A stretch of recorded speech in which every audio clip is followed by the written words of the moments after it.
አንዱ አንዱን የሚያጠብቅና የሚያያዝ ናቸው። እነማን ናቸው? ሙእሚኖች። እንደዛ እንሁን ያለ ወንድሞች፣ እንደዛ እንሁን። ትክክለኛ አማኞች ሆነን አንድ ሆነን ለአንዱ ህመም ይሰማን። ትክክለኛ አማኞች ነው ያልኩት። አላህ መውጁድን ቢላ መካን፣ አላህ መውጁድን ፊ ኩሊ መካን። ቀብር ላይ ልንከባለል፣ ሸዎችን ድረሱልኝ ልበል፣ ከዛ ጋር አንድ ሊል አልችልም። አንድም አይደለንምና እሱ የሚያመልከው ብዙ መሻይኾች አለውና እኔ ደግሞ የማመልከው አንድ ፈጣሪ ነው የማመልከው። እንዴት አድርገን አንድ እንሆናለን? እሱ በዑለማዎቹ በሱ መሻይኾች አረዳድ ይቀበላል።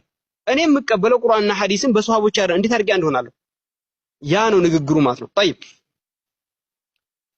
የሹዱ بعضه بعضا አንዳቸው ምን ያደርጋሉ?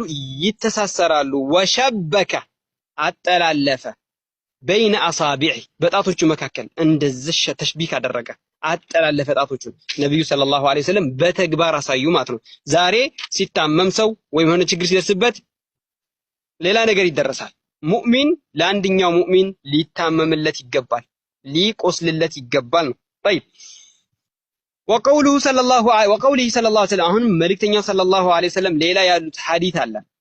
መሰሉል ሙእሚኒን ምሳሌ የሙእሚኖች እኮ ምሳሌ አሉ ፊ ተዋዲሂም በመዋደዳቸው፣ ወተራሁምህም በመተዛዘናቸው፣ ወተዓጡፊህም ያዕጡፍ ባዕዱን ባዕድ አንዱ ለአንዱ ምን ያለው ስሜት የሚታጠፍ ልማት ነው። ከመሰሊ ጀሰድ እንደ አንድ አካል ናቸው። ኢዘ ሽተካ ሚንሁ ዑድውን ከዛ ሰውነት ታዲያ አንድ ሰውነት ፓርቱ ሲታመም ተዳዓ ለሁ ሳኢሩል ጀሰዲ ሙሉ ሰውነት ይታመምለታል። ማን ነው እንደዚህ በአሁኑ ሰዓት ያለው?